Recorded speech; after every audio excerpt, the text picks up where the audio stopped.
Hello बच्चों, नमस्कार। Online classes में आपका फिर से स्वागत है। मैं रविंद्र कुमार सैनी। इलेक्ट्रिशियन थ्योरी में आज का टॉपिक पढ़ेंगे डीसी जनित्र के बारे में, है ना बच्चों। देखो, डीसी जनित्र क्या, डीसी जनित्र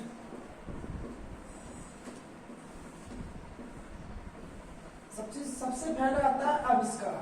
क्या आता है? आविष्कार। डीसी जनित्र का आविष्कार वैज्ञानिक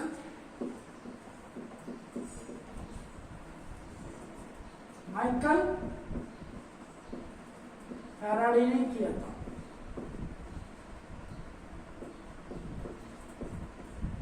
डीसी जनित्र का आविष्कार किसने करा था? वैज्ञानिक माइकल फैराडे ने। अब आता है कार्य। क्या आता है? कार्य। देखो, डीसी जनित्र का आविष्कार किसने करा था? माइकल फैराडे ने। अब आता है कार्य। कार्य बदलता है यांत्रिक ऊर्जा को,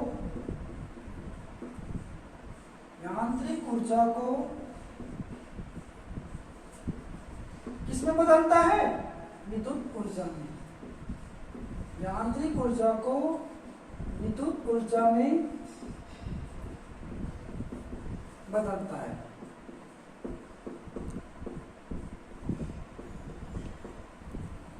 देखो, डीसी जनित्र का कार्य क्या होता है? यांत्रिक ऊर्जा को किस में बदलता है? विद्युत ऊर्जा में। और यांत्रिक ऊर्जा को क्या बोलते हैं? Mechanical energy. क्या बोलते हैं? Mechanical energy. और विद्युत ऊर्जा को क्या बोलते हैं? Electric energy.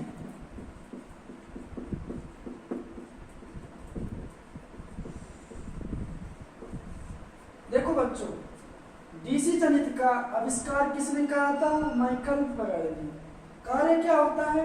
यांत्रिक ऊर्जा को किस में बदलता है? विद्युत ऊर्जा में। यांत्रिक ऊर्जा को क्या बोलते हैं इंग्लिश में? Mechanical energy. विद्युत ऊर्जा को क्या बोलते हैं? Electric energy.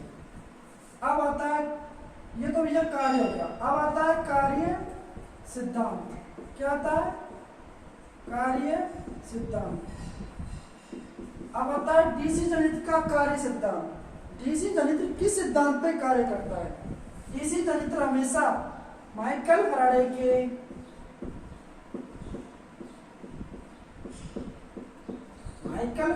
के विद्युत चुंबकीय प्रेरण। क्या? माइकल फैराडे के विद्युत चुंबकीय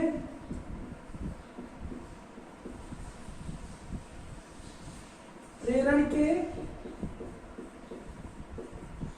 सिद्धांत पर कार्य करता है। सिद्धांत पर कार्य करता है। देखो, डीसी जनित्र का आविष्कार किसने करा था? माइकल फैराडे ने। कार्य क्या होता है? यांत्रिक ऊर्जा को किसमें बदलता है? विद्युत ऊर्जा में। यांत्रिक ऊर्जा को क्या बोलते हैं? Mechanical energy. विद्युत ऊर्जा को क्या बोलते हैं? Electric energy. अब आता है डीसी जनित्र का कार्य सिद्धांत। डीसी जनित्र का कार्य सिद्धांत होता है माइकल फैराडे के विद्युत चुंबकीय प्रेरण के सिद्धांत पे कार्य करता है। देखो बच्चों, ये चीज तो होगी, आविष्कार हो गया, कार्य हो गया, यांत्रिक और क्या होगा? कार्य सिद्धांत हो गया। ठीक है ना। अब आता है डीसी जनित्र की मौलिक आवश्यकता है। डीसी जनित्र की मौलिक आवश्यकता है।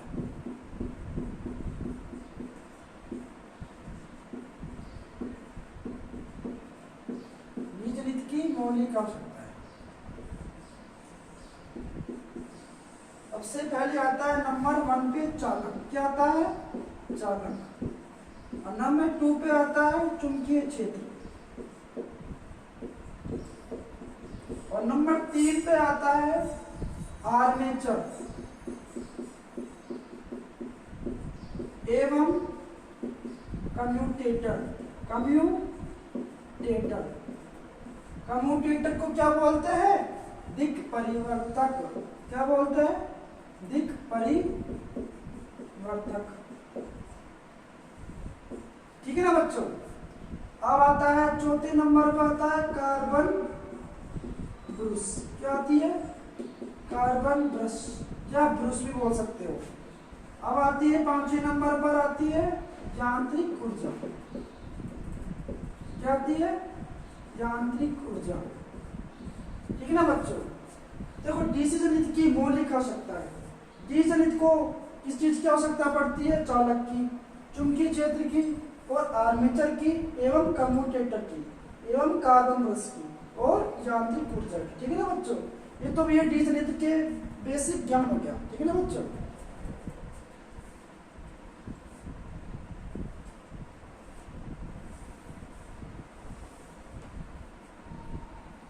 डीसी जनित्र के पार्ट्स। क्या आता है? डीसी जनित्र के पार्ट्स। डीसी जनित्र के पार्ट्स।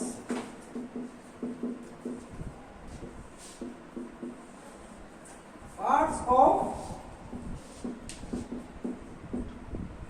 डीसी जनित्र, डीसी जनरेटर। ठीक है ना बच्चों? डीसी जनित्र के पार्ट्स के बारे में पढ़ेंगे। देखो सबसे पहले बनाएंगे हम 4 पोल का जनरेटर। क्या? 4 पोल का जनरेटर। जनरेटर को क्या बोलते हैं? जनित्र भी बोलते हैं। क्या बोलते हैं? जनित्र। ठीक है ना बच्चों? हम बनाएंगे 4 पोल का डीसी जनित्र।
डीसी हम क्या पढ़े थे? डीसी जनरेटर के पार्ट्स। डीसी जनरेटर के पार्ट्स।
बच्चों देखो डीसी जनरेटर के पार्ट्स के बारे में पढ़ लेते हैं हम।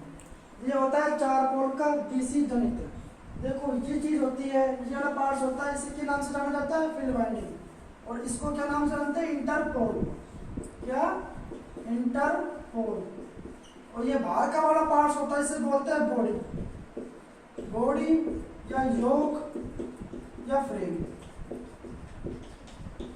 ठीक है ना। अब ये वाला पार्ट होता है, इससे बोलते हैं पोल शू, पोल शू। अब ये वाला पार्ट होता है, इसे बोलते हैं आर्मेचर सेगमेंट। अब ये वाला पार्ट होता है, इसे बोलते हैं कम्यूटेटर सेगमेंट। ठीक है ना बच्चों। अब इसे बोलते हैं सापट। क्या बोलते हैं? सापट, साफ्ट। अब ये वाला भाग होता है, इसे बोलते हैं बेस प्लेट। ठीक है ना। ये तो भैया डीसी यूनिट के पार्ट्स। अब एक एक पार्ट्सों के बारे में हम अध्ययन करेंगे। ठीक है ना बच्चों।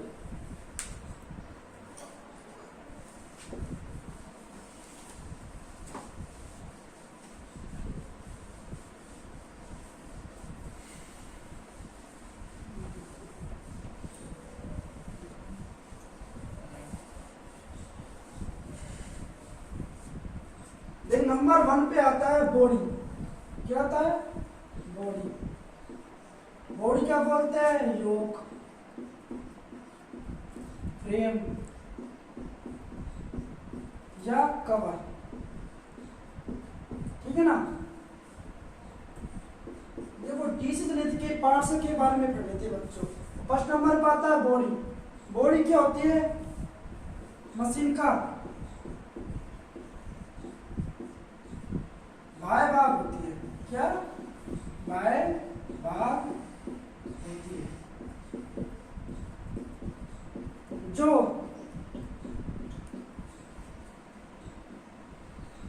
आंतरिक भागों की सुरक्षा करती है। बॉडी होती है मशीन का, क्या होती है? भाग होती है, जो आंतरिक भागों की क्या करती है? सुरक्षा करती है। ठीक है ना। और चुंबकीय बल रेखाओं के लिए, चुंबकीय बल रेखाओं के लिए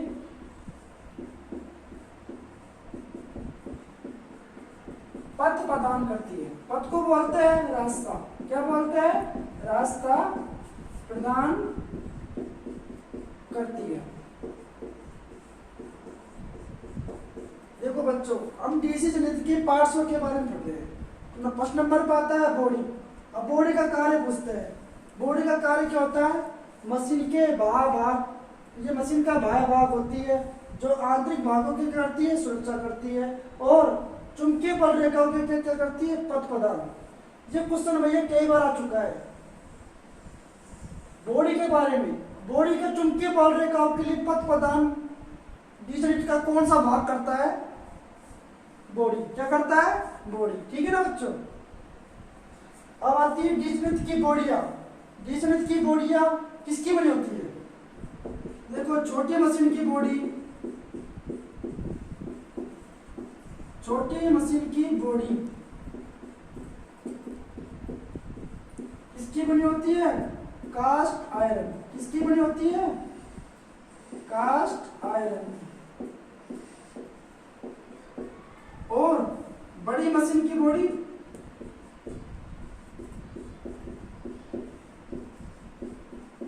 बड़ी मशीन की बॉडी कास्ट स्टील की। किसकी बनी होती है? कास्ट स्टील की। ठीक है ना बच्चों। देखो डीसी मशीन के पार्ट्सों के बारे में पढ़ लेते हैं। फर्स्ट नंबर पर आता है बॉडी। बॉडी का कार्य क्या होता है? मशीन के बाह्य भाग होती है, जो आंतरिक भागों की क्या करती है? सुरक्षा करती है। और चुंबकीय बल रेखा को पथ प्रदान करने का कार्य करती है। अब आता है डीसी मशीन की बॉडी किसकी बनी होती है? डीसी मशीन की बॉडी होती है, छोटी मशीन की बॉडी कास्ट आयरन की बनी होती है।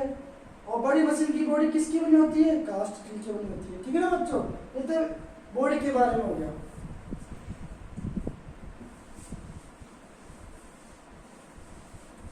अब आता है दूसरा पार्ट्स, आर्मेचर। क्या आता है? आर्मेचर।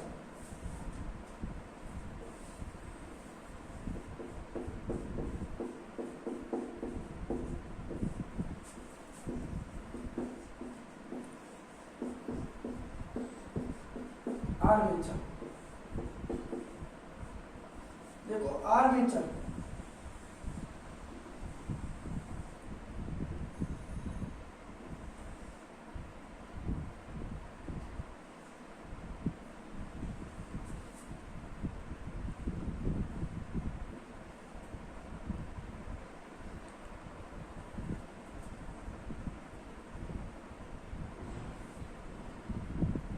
आर्मेचर होता है, देखो ये तो क्या बेरिंग होगी, क्या होगी बेरिंग। और इसे बोलते हैं सापट, इसे बोलते हैं कम्यूटेटर, इसके बोलते हैं सिलिकॉन पत्तियां।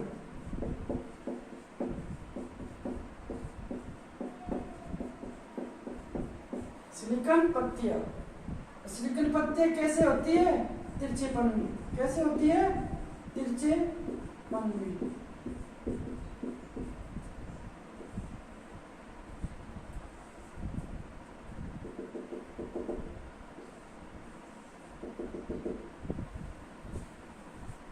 ये भी है आर्मेचर के बारे में हो गया। अब आता है देखो आर्मेचर। आर्मेचर किसका बना होता है, ठोस बेलनाकार आकृति का होता है। कैसा होता है, ठोस बेलनाकार आकृति का होता है।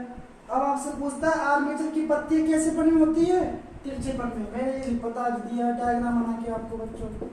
अब आता है आर्मेचर का कार्य। आर्मेचर का कार्य, आर्मेचर होता है, कार्य क्या होता है आर्मेचर का, ये आर्मेचर वाइंडिंग में छेदन कर ईएमएफ का निर्माण करना, यह होता है आर्मेचर का कार्य। अब आता है आर्मेचर किसका बना होता है, सिलिकॉन पत्तियों की ठोस बेलनाकार आकृति का होता है। ठीक है ना बच्चों, ये तो भैया आर्मेचर के बारे में हो गया। अब आता है आर्मेचर पे कौन कौन से प्रकार की वाइंडिंग की जाती है, लैप वाइंडिंग और वेव वाइंडिंग, उसके बारे में हम अध्ययन करेंगे। ठीक है ना बच्चों।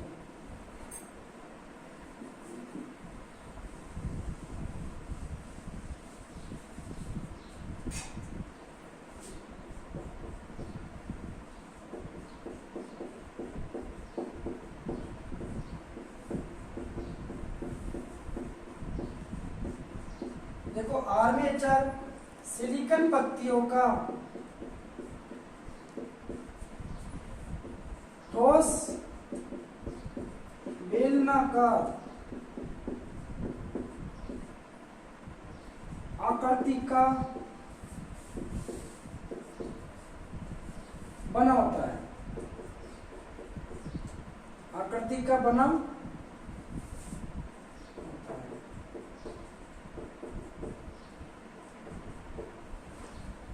किसका बना होता है, आर्मेचर सिलिकॉन पत्तियों का ठोस बेलनाकार आकृति का बना होता है। अब आता है आर्मेचर का कार्य। कार्य क्या होता है, आर्मेचर वाइंडिंग में, आर्मेचर वाइंडिंग में छेदन कर, क्या, आर्मेचर वाइंडिंग में छेदन कर ईएमएफ का निर्माण करना। इसका कार्य करता है ईएमएफ का निर्माण करना। ये तो भी देखो आर्मेचर किसका बना होता है, सिलिकॉन पत्तियों की ठोस बेलनाकार आकृति का बना होता है। अब आता है आर्मेचर का कार्य। आर्मेचर कार्य क्या होता है, आर्मेचर वाइंडिंग में छेदन कर ईएमएफ का निर्माण करना। और आर्मेचर पर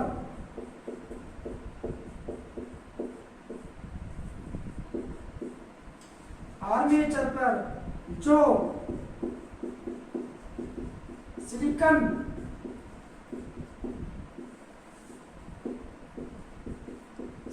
पत्तियां होती है, आर्मेचर पर जो सिलिकॉन पत्ती होती है वो कैसी होती है, तिरछेपन में होती है, वो तिरछेपन में होती है। ये क्वेश्चन कई बार आ चुका है।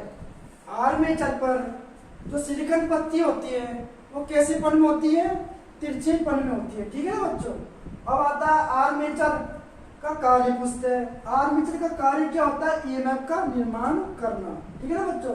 अब आपसे पूछेगा आर्मेचर किसका बना होता है? ठोस बेलनाकार आकृति का होता है। ठीक है ना बच्चों। ये तो भैया आर्मेचर के बारे में। और आर्मेचर के बारे में देखो, आर्मेचर पे दो प्रकार की वाइंडिंग की जाती है, एक तो लेप वाइंडिंग और वेव वाइंडिंग। लेप वाइंडिंग में समांतर पथों की संख्या हमेशा पोल संख्या के बराबर होती है, और वेव वाइंडिंग में समांतर पथों की संख्या हमेशा क्या होती है? 2। लेप वाइंडिंग में करंट का मान अधिक होता है और रेजिस्टेंस का मान कम होता है। वेव वाइंडिंग में करंट का मान कम होता है और रेजिस्टेंस का मान अधिक हो जाता है। ठीक है ना बच्चों।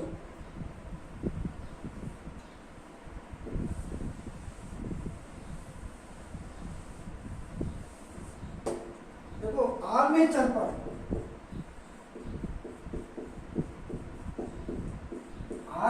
पर दो प्रकार की वाइंडिंग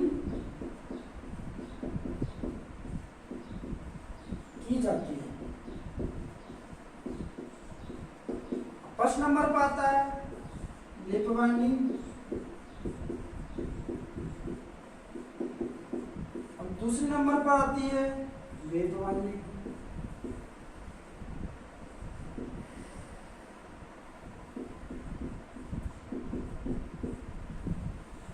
आर्मेचर पर कितने प्रकार की वाइंडिंग की जाती है? 2, लेप वाइंडिंग और वेव वाइंडिंग।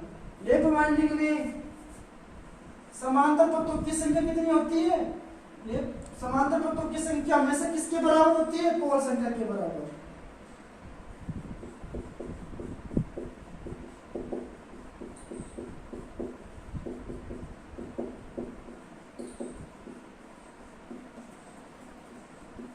और इसमें कितनी होती है? पोलों की संख्या हमेशा कितनी होती है? 2 होती है। ठीक है ना बच्चों। और आपसे पूछता है लेफ्ट वाइंडिंग में करंट का मान क्या होता है? अधिक होता है। करंट का मान क्या होता है? अधिक। अब आपसे पूछेगा वेव वाइंडिंग में करंट का मान क्या होता है? कम होता है। करंट का मान क्या होता है? कम। ठीक है ना बच्चों। ये तो भैया आर्मेचर के बारे में हो गया। अब अगला पार्ट पढ़ेंगे कम्यूटेटर। ठीक है ना बच्चों। डीसी के पार्ट्स होते हैं बच्चे। ठीक है ना। और डीसी के पार्ट्स में मैंने बता दिया, बॉडी के बारे में बता दिया, आर्मेचर के बारे में बता दिया। एक बार रिवाइज और करता हूँ। देखो डीसी के पार्ट्स में बॉडी होती है। तो बॉडी मशीन का बाहर भाग होती है जो आंतरिक भागों की